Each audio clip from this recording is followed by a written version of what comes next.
There is a typo in this question. यहाँ पे x Z की जगह एक्स वाई होना चाहिए और एक्स वाई की जगह एक्स जेड होना चाहिए। बट अगर मैं कहूँ कि हम इस क्वेश्चन को ऐसे ही सॉल्व कर सकते हैं तो आप कैसे करोगे? Watch this video till end. I will tell you the exact solution of this question using the exact same digits. Stay connected. Watch the video till end. Hello class 9 students. Today we will do end of chapter exercise of chapter 4 exploring algebraic identities of your Ganit Manjari book. Question number 3. Question number 3 is factor the following algebraic expressions. First part is 4y square plus 1 plus 1/16y square. अब देखो यहाँ पे हम 4y को हम लिख सकते हैं 2y होल स्क्वायर प्लस इसको हम लिख सकते हैं 1/16 इज 4 का स्क्वायर, सो 4y स्क्वायर। यहाँ से देखो इसको हमने कैसे पहचाना कि हम इसको स्क्वायर में लिख सकते हैं, बिकॉज हमारे पास यहाँ पे 2 स्क्वायर है। अब मिडिल टर्म तो हम चेक कर ही लेंगे, जब हमने a और b फाइंड कर लिया तो अब मिडिल टर्म को फाइंड करना बहुत ईजी हो गया हमारे लिए, क्योंकि यहाँ पे दोनों जगह प्लस है तो इट मीन्स ये हमारी आइडेंटिटी प्लस वाली होगी, that is a plus B whole square. अब मिडिल टर्म्स को और चेक कर लेते हैं। मिडिल में क्या होता है 2 इंटू ए इंटू बी। अब a की वैल्यू यहाँ से 2y हो गई और b की वैल्यू यहाँ से 1/4y हो गई। तो यहाँ से अगर हम पुट करते हैं अपनी आइडेंटिटी में दैट इज़ b, तो यहाँ पे आ जाएगा 2a is 2y and b is 1/4y। अब देखो 2 से ये 2 पे एक बार कैंसिल होगा, 2 आएगा और फिर 2 से यहाँ पे अगेन ये 2 कैंसिल हो जाएगा, तो ये 4 कैंसिल हो जाएगा और ये y से y कैंसिल हो जाएगा, यहाँ पे सिर्फ 1 बचेगा। इट मीन्स हम ये वाली आइडेंटिटी यहाँ पे यूज़ कर सकते हैं। तो ये हमारी आइडेंटिटी यूज़ करके क्या बन जाएगा 2y plus 1/4y whole square. Reason हम दे देंगे यहाँ पे बिकॉज हमने a square two A B plus B square is equals to a plus B whole square वाली आइडेंटिटी यूज़ की है। Second part is 9m square minus 1/25n square. अब देखो यहाँ पे भी स्क्वायर वाली टर्म है और यहाँ पे भी स्क्वायर वाली टर्म है और दो टर्म्स हैं। It means we will use a square minus B square वाली आइडेंटिटी। वो क्या होता है a square minus B square is equals to a plus B and a minus B. अब यहाँ से हमें पहले a और b की वैल्यू फाइंड आउट करनी पड़ेगी। देखो 9m स्क्वायर को हम लिख सकते हैं ना 3m होल स्क्वायर और 1/25n स्क्वायर को हम लिख सकते हैं 1/5n whole square. It means a की वैल्यू हमारी 3m है और b की वैल्यू 1/5n है। आइडेंटिटी में वैल्यूज पुट करो which is equals to 3m plus 1/5n into 3m minus 1/5n which is a required answer. Third part is 27b cube minus 1/64b cube. अब यहाँ पे एक क्यूब वाली term है और ये एक क्यूब वाली टर्म है, तो यहाँ से हम पता कर सकते हैं कौन सी आइडेंटिटी लगानी है। देखो इसको देख के आपको पता चल रहा होगा we will use a cube minus B cube वाली आइडेंटिटी, बट उससे पहले हमें इनको सिंप्लीफाई करके पता लगाना पड़ेगा ये किसकी क्यूब्स हैं। तो 27 इज 3 का क्यूब होता है तो we will write it as 3b whole cube minus 64 is 4 का cube, so we will write it as 1/4b whole cube. Now using identity a cube minus b cube is equals to क्या होती है a cube minus b cube? Let's recall again. a minus b ये हमारा a minus b as it is आता है और फिर a square plus A B plus B square यानी कि a plus B whole square वाली आइडेंटिटी यूज़ होती है, बट उसमें 2 होता है और यहाँ पे 2 नहीं होता। ठीक है, इसको याद ऐसे कर लेना a माइनस बी आएगा फिर स्क्वायर वाली आइडेंटिटी आती है बट 2 नहीं होता। ओके, तो यहाँ पे वैल्यूज़ को पुट करो। a की वैल्यू 3b है, b की वैल्यू 1/4b है, so we will get 3b minus 1/4b into 3b square plus 3b into 1/4b plus 1/4b whole square. ये तो एज इट इज़ रहेगा। अब यहाँ से इसको सिंप्लीफाई करते हैं तो we will get 9b square plus यहाँ से देखो b से b कैंसिल हो जाएगा, ये बचेगा 3/4 प्लस 1/4b होल स्क्वायर। 4 का square is 16, b square is b square और 1 का स्क्वायर तो 1 होता ही है, तो it will become 1/16b square. Fourth part is x square plus 5x/6 plus 1/6। अब यहाँ पे थोड़ा सा कन्फ्यूजन होता है कि इसको हम स्प्लिट कैसे करें, क्योंकि फ्रैक्शन में है ये वैल्यूज़। तो देखो 5/6 यहाँ पे हमें इसको ऐसे स्प्लिट करना है कि मल्टीप्लाई करें तो 1/6 आए और ऐड करें तो 5/6 आए। इस क्वेश्चन को हम दो मेथड से कर सकते हैं। पहला तो हम इसको फ्रैक्शन में एज इट इज़ रहने दें और फिर स्प्लिट करें। तो देखो सबसे पहले अगर हम इसको फ्रैक्शन में रहने देते हैं और स्प्लिट करते हैं तो 5x/6 को ऐसे स्प्लिट करना है कि ऐड करें तो 5/6 आए और मल्टीप्लाई करें तो 1/6 आए। अब ये टर्म सोचने में कुछ बच्चे कंफ्यूज हो जाते हैं, तो we will do it using second method also. पहले ये वाला मेथड देखो, यहाँ पे देखो 1/2 और 1/3 को अगर हम ऐड करते हैं तो वी विल गेट 5/6x, और 1/2 और 1/3 को जब मल्टीप्लाई करते हैं तो वी विल गेट 1/6। तो यहाँ से देखो x² एज इट इज़ रहेगा, 5x/6 को हम लिखेंगे 1/2x plus 1/3x plus 1/6 as it is रहेगा। नाउ हम इनका अगर पेयर बनाते हैं तो यहाँ से देखो x कॉमन आ रहा है, so we will write it as x into x बचा तो x प्लस यहाँ से x हमने कॉमन ले लिया है तो यहाँ पे सिर्फ 1/2 बचेगा, प्लस इन दोनों टर्म्स में से अगर हम 1/3 कॉमन ले लें तो we will get x plus 1/2। अब इस ब्रैकेट वाली टर्म को एक साथ लिख दो और इन दोनों को एक साथ लिख दो, तो आंसर आ जाएगा x plus 1/3 into x plus 1/2। अब अगर आपको ये कन्फ्यूजन हो रहा हो कि मैम ये फ्रैक्शन में है, हमें स्प्लिट करना नहीं आ रहा है, तो आप इसको कैसे कर सकते हो। Now let's see how we can do it using second method. अब देखो क्वेश्चन था हमारे पास x² प्लस 5x/6 प्लस 1/6। अगर हम इसको 6/6 से मल्टीप्लाई कर दें इस वाली टर्म को, कुछ फ़र्क पड़ेगा नहीं ना, 6 से 6 कैंसिल हो जाएगा, x² हो जाएगा। बट इससे फ़र्क ये पड़ेगा कि हम 1/6 कॉमन ले सकते हैं। अगर हम यहाँ से 1/6 कॉमन ले लें तो यहाँ पे फिर 6x² बच जाएगा, ये डिनोमिनेटर वाला 6 हमने कॉमन ले लिया है, तो यहाँ पे 6x² बचेगा प्लस यहाँ से 5x बचेगा और यहाँ पे 1 बचेगा। अब को तो हम स्प्लिट कर ही सकते हैं ना। इसको स्प्लिट करने के लिए क्या करना होगा, ऐसे नंबर्स फाइंड करने होंगे जो ऐड करे तो 5 आए और मल्टीप्लाई करे तो 6 इंटू 1 दैट इज 6 आए, क्योंकि जो हमारा मल्टीप्लिकेशन चेक करना होता है हमें वो x² का कॉफिशिएंट और ये कांस्टेंट टर्म का मल्टीप्लिकेशन जो आता है उससे चेक करना पड़ता है। तो ऐसे दो नंबर्स जिन्हें हम ऐड करें तो 5 आए और मल्टीप्लाई करें तो 6 आए वो होंगे 2 and 3। 2 and 3 को ऐड करते हैं वी विल गेट 5 और मल्टीप्लाई करते हैं तो we will get 6। So we can write it as 1/6 into, इसको जब हमने स्प्लिट किया तो ये बन गया 6x² plus 2x plus 3x plus 1। अब इनके पेयर बनाओ और इसके पेयर बनाओ, यहाँ से 2x कॉमन आएगा, वी विल राइट 1/6 तो हमारा एज इट इज़ रहेगा। यहाँ से इन दोनों में से हमने 2x कॉमन लिया तो यहाँ पे बचा हमारा 3x और यहाँ पे 1 बच जाएगा। सिमिलरली यहाँ से देखो कुछ कॉमन नहीं आ रहा तो हम 1 कॉमन ले लेंगे, तो यहाँ पे 1 कॉमन लेंगे तो यहाँ पे बचेगा 3x plus 1 as it is. यहाँ से देखो 1/6 को एज इट इज़ लिख देंगे और ये 2x प्लस 1 का पेयर बन जाएगा और 3x प्लस 1 एक पेयर बन जाएगा, तो हमारा आंसर होगा 1/6 into 2x plus 1 into 3x plus 1। आपको जो मेथड ईजी लगे आप उस मेथड से कर सकते हैं। Fifth part is 27u³ minus 1/125 minus 27u²/5 plus 9u/25। अब देखो यहाँ पे हमें दो नेगेटिव साइन दिख रहे हैं, दो पॉजिटिव साइन दिख रहे हैं, क्यूब की टर्म भी दिख रही है, स्क्वायर की टर्म भी दिख रही है। तो ये हमारी कौन सी आइडेंटिटी में होता है, a minus B whole cube में। यहाँ पे क्या होती है हमारी identity, a³ minus 3a² plus 3ab² minus b³। अब हमें सिर्फ फाइंड करना है कि a और b की वैल्यूज़ क्या है। तो पहले हम इसको थोड़ा सा सिंप्लीफाई कर लेते हैं। देखो 27u³ को हम लिख सकते हैं 3u का क्यूब, और 125 किसका क्यूब होता है, 5 का ना, तो we will write it as 1/5 whole cube. अब यहाँ से देखो ये दोनों क्यूब वाली टर्म्स मिल गई तो हम इन दोनों को तो इजीली कर ही सकते हैं। ये क्या होता है, हमारे पास जो सेकेंड टर्म होती है वो नेगेटिव होती है, तो ये वाली टर्म सेकेंड वाली होगी दैट इज़ 3a² b वाली। तो a की वैल्यू 3u है और b की वैल्यू 1/5 है, तो हम इसको लिख सकते हैं minus 3 into 9u² into 1/5 plus यहाँ पे देखो 3 इंटू 3u इंटू 1/25, क्योंकि 1/5 का स्क्वायर 25 होता है। तो यहाँ पे हमें मिल गई ना सारी terms. It means we will use identity a minus B whole cube which is equals to A cube minus 3a² plus 3ab² minus b³।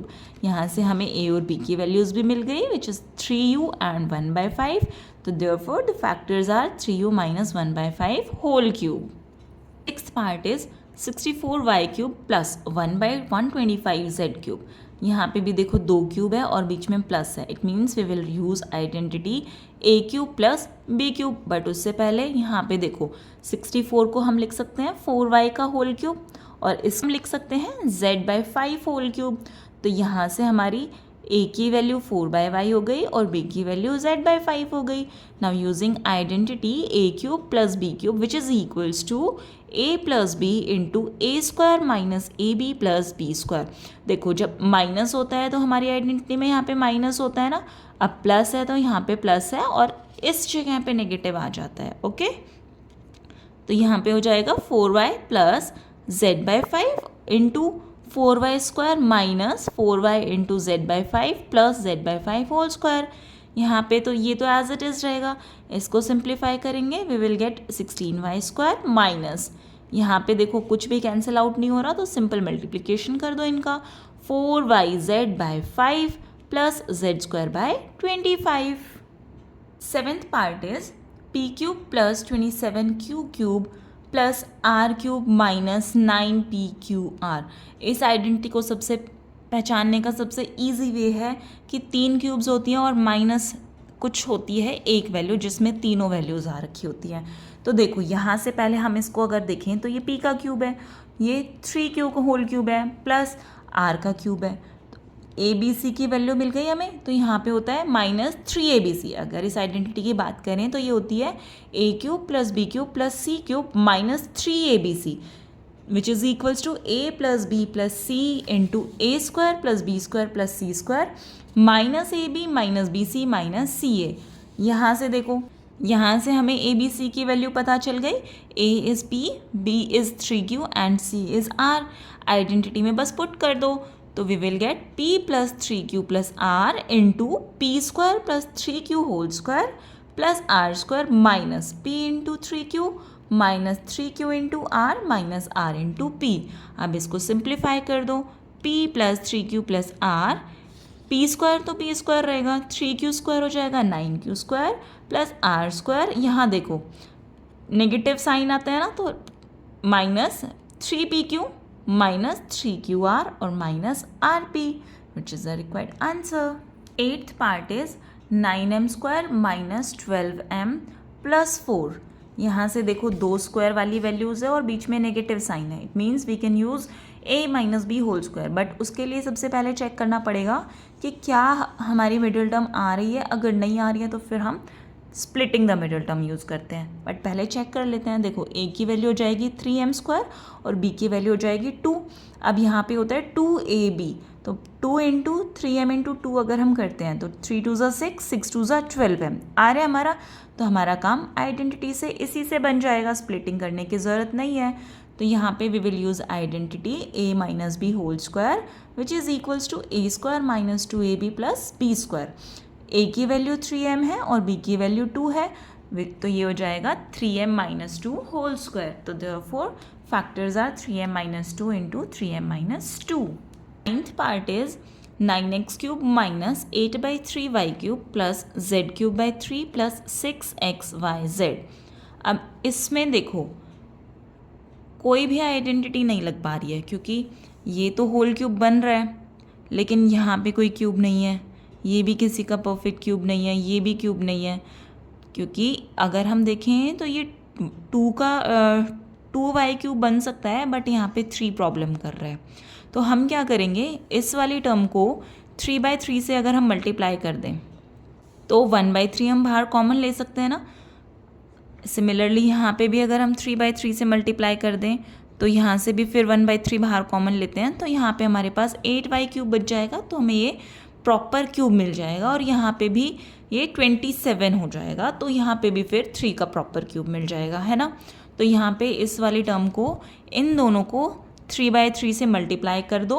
तो यहाँ से देखो अगर हम पूरी सब में से, आप देखो 1/3 1/3 1/3 1/3 सब में कॉमन आ रहा है ना, हम इसको फैक्टर आउट, इसको हम बाहर कर लेते हैं। तो यहाँ पे बचेगा 9 3 27x cube minus 8y cube plus z cube plus 6 3 18xyz। अब देखो यहाँ पे भी क्यूब वाली टर्म है, यहाँ पे भी क्यूब वाली टर्म है, यहाँ पे भी क्यूब वाली टर्म है, और यहाँ पे देखो x y z तीनों टर्म्स आ रही है। इट मीन्स हमें यहाँ पे a cube plus b cube plus c cube minus 3abc वाली आइडेंटिटी यूज़ करनी पड़ेगी। तो हम इसको लिख सकते हैं 1/3 तो हमारा बाहर रहेगा, इसको हम लिख सकते हैं 3x होल क्यूब। यहाँ पे पॉजिटिव वैल्यू होती है हमारी आइडेंटिटी में, तो हम इसको यहाँ पे प्लस और यहाँ पे -8 को हम -2y क्यूब लिख सकते हैं। अगर हम -2 का क्यूब करते हैं तो वी विल गेट -8 ओनली ना। स्क्वायर पे ही तो पॉजिटिव होती है नेगेटिव टर्म्स, क्यूब करने पे तो नेगेटिव ही रहती है। तो यहाँ पे हम इसको लिख सकते हैं plus -2y whole cube plus z cube. अब यहाँ देखो -3 इंटू ABC होता है, तो a की वैल्यू यहाँ से 3x है, b की -2y है और c की z है। अब इनको मल्टीप्लाई करके चेक करो, 3 3 ज़ा 9, 9 2 ज़ा 18 और माइनस माइनस प्लस और x y z आ गई ना सेम टर्म। तो हम यहाँ पे कौन सी आइडेंटिटी यूज़ करेंगे, a cube plus b cube plus c cube minus 3abc equals to a plus b plus c into a square plus b square plus c square minus ab minus bc minus ca। यहाँ पे a की value 3x है, b की value -2y है और c की value z है। Identity में पुट कर दो तो वी विल गेट 1/3 तो एज इट इज़ रहेगा। यहाँ से देखो 3x plus -2y plus z आ जाएगा और यहाँ पे 3x square plus -2y square plus z square minus 3x into -2y minus, यहाँ पे देखो मैं यहाँ पे माइनस भी है, ओके ध्यान रखना, क्योंकि यहाँ पे होता है ना -ab माइनस bc, तो ab यहाँ पे माइनस का साइन है इन दोनों के बीच में, माइनस bc माइनस ca। अब इसको सिंप्लीफाई अगर हम करते हैं तो we will gate 1/3 into 3x, ये हो जाएगा -2y और ये हो जाएगा plus z। 3x square is 9x square, यहाँ से देखो -2 का स्क्वायर किया तो पॉजिटिव हो जाता है स्क्वायर में, तो ये हो जाएगा 4y square plus z square. यहाँ से देखो माइनस माइनस प्लस, 3 2 ज़ा 6 तो प्लस 6xy हो गया।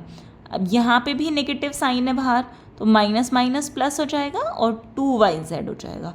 यहाँ पे दोनों टर्म्स पॉजिटिव है तो हम सिर्फ -3zx लिख सकते हैं इसको, which is a required answer.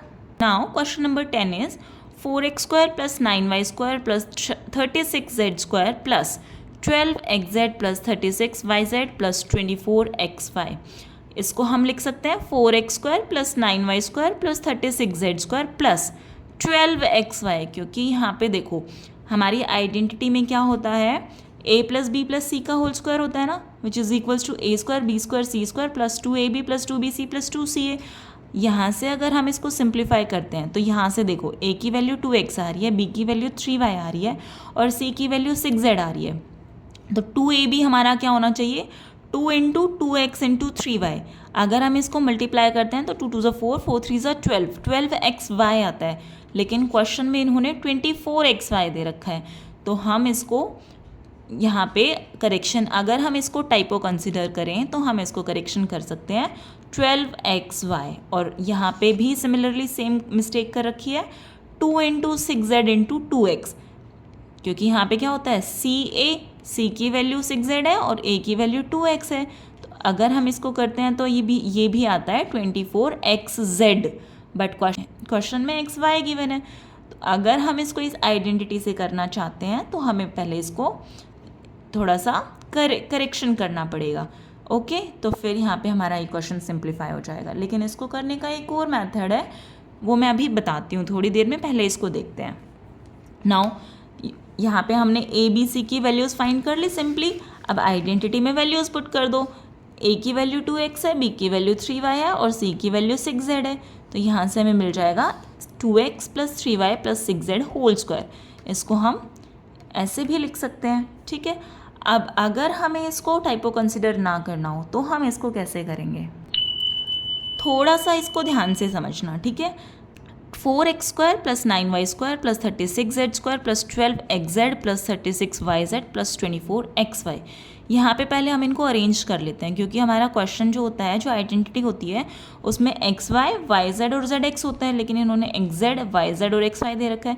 तो हम xy वाली टर्म को पहले यहाँ लिख लेते हैं, फिर yz और फिर zx वाली टर्म लिख लेते हैं। ठीक है, वैल्यूज़ चेंज नहीं करी है हमने, सिर्फ इस पूरी टर्म को उठा के यहाँ रखा है और इस पूरी टर्म को उठा के यहाँ रखा है, और कुछ चेंज नहीं किया।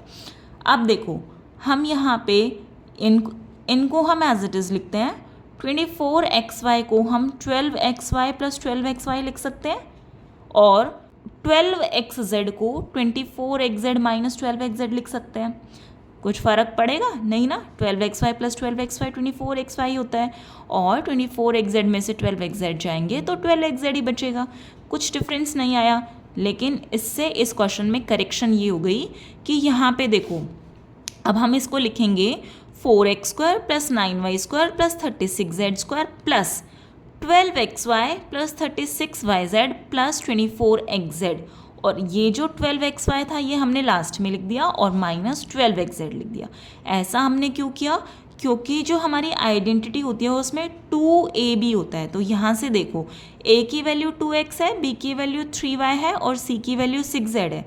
तो जब हम 2xy करते हैं तो 2 2 4, 4 3 12, 12xy मिलता है। तो हमने इसको इसीलिए यहाँ पे ऐसे स्प्लिट करके लिख दिया, ताकि ये वैल्यू हमारी आइडेंटिटी से मैच हो जाए। ठीक है, सिमिलरली यहाँ पे भी हमने 24xz को ऐसे लिखा है।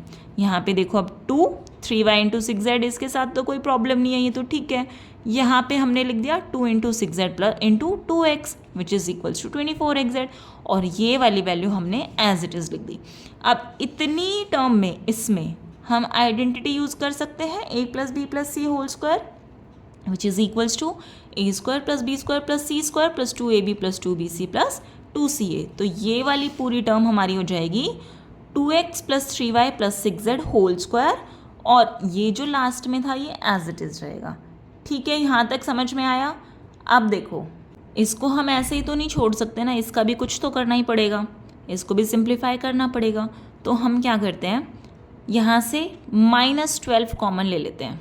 जब हम -12 कॉमन लेंगे तो ये 12 तो बाहर चला जाएगा, यहाँ पे पॉजिटिव साइन था ये नेगेटिव बन जाएगा, और यहाँ पे ये नेगेटिव साइन है ये पॉजिटिव साइन बन जाएगा। हमने इसको एज इट इज़ लिखेंगे, यहाँ पे हमने -12 कॉमन लिया, तो xz तो हमारा पॉजिटिव हो गया और xy हमारा नेगेटिव हो गया। ये बात समझ में आई? देखो, ये हो गया ना सेम। अगर हम इसको सिंप्लीफाई करते हैं तो ये हो जाएगा -12xz और +12xy। कुछ फ़र्क नहीं पड़ा ना? ये वाला स्टेप समझ में आया? फिर से देखो एक बारी, क्या किया हमने, -12 को बाहर लिया, xz -xy हो गया, क्योंकि नेगेटिव साइन बाहर हमने कॉमन लिया है तो साइन चेंज हो जाते हैं। नेक्स्ट स्टेप में हम इसको टेकिंग रूट एंड स्क्वायर कर लेंगे।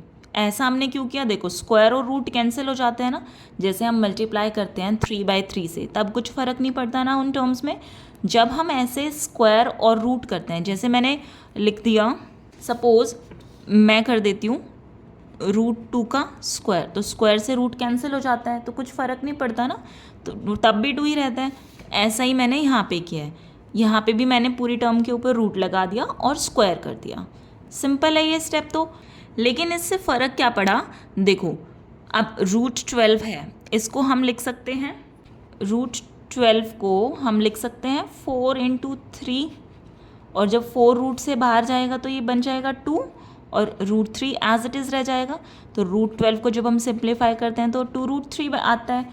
तो यहाँ पे देखो, हमने इस वाली टर्म को तो एज इट इज़ रहने दिया, माइनस हमारा एज इट इज़ है। इसमें हमने क्या किया, 12 के बाहर 12 को √12 को सिंप्लीफाई करके 2√3 लिख दिया, और ये वाली टर्म्स एज इट इज़ रही। ये स्टेप हुआ क्लियर? अब यहाँ से फ़र्क क्या पड़ा? अब देखो, ये एक टर्म है, इसके ऊपर स्क्वायर है, बीच में नेगेटिव साइन है, और ये एक पूरी टर्म है, इसके ऊपर स्क्वायर है। तो ये हमारी आइडेंटिटी बन गई a² - b² which is equals to a + b × a - b। अब यहाँ पे a टर्म है ये वाली वैल्यू पूरी, और b टर्म है ये वाला पूरा, तो यहाँ से हो जाएगा a plus B into A minus B.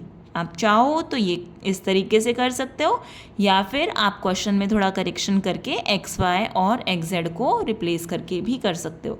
अगर ये स्टेप समझ नहीं आया तो वीडियो को दोबारा से देखना, फिर से एक बारी करना, और फिर भी समझ नहीं आता है तो मुझे कमेंट में लिख देना, मैं इसको फर्दर एक्सप्लेन कर दूंगी। और प्लीज़ यहाँ तक अगर आपको समझ में आ रहा है तो प्लीज़ चैनल को सब्सक्राइब ज़रूर कर देना।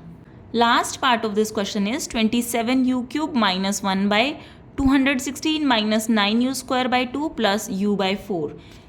अच्छा, इस क्वेश्चन में हम क्या करेंगे, देखो 27 3 का क्यूब होता है तो इसको हम लिख सकते हैं 3u क्यूब, और 1/216 हमारा किसका क्यूब होता है, 6 का, तो ये हो जाएगा 1/6 होल क्यूब, माइनस यहाँ पे देखो इसको अगर हम अरेंज करें तो a cube minus 3a square b plus 3ab square minus b cube. ये हमारी आइडेंटिटी होती है किसकी, a माइनस b होल क्यूब की। यहाँ से हमें देखो a की वैल्यू मिल जाएगी 3u और b की वैल्यू मिल जाएगी 1/6।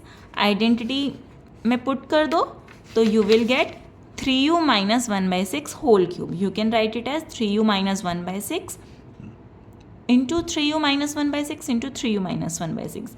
अगर आप चाहो तो आप इसको फर्दर सिंप्लीफाई भी कर सकते हो। वो कैसे, देखो 3u माइनस 1/6 होल क्यूब है, अगर हम 6 जैसे हम फ्रैक्शंस को ऐड करते हैं तो क्या करते हैं, 6 डिनोमिनेटर में लेते हैं ना, फिर यहाँ पे ये वाली टर्म को 6 से मल्टीप्लाई कर देते हैं। तो एडिशन सब्ट्रैक्शन फ्रैक्शन वाले हमने लास्ट चैप्टर में किया था, तो क्या करेंगे हम, यहाँ पे 18u हो जाएगा और ये -1 हो जाएगा और 6 हमारा डिनोमिनेटर में आ जाएगा। अब 1/6 हम बाहर कॉमन ले लेंगे तो ये बचेगा 18u माइनस 1 होल क्यूब, और 1/6 का क्यूब हो जाएगा 1/216, और ये 18u minus 1 whole cube as it is रहेगा। आप चाहो तो इसको ऐसे सिंप्लीफाई कर सकते हो, अदरवाइज़ आप यहाँ तक ऐसे भी कर दोगे तो भी ये क्वेश्चन गलत नहीं है। आई होप आपको ये क्वेश्चन समझ में आया होगा। Please subscribe the channel and we will do next questions in the next video. Thank you.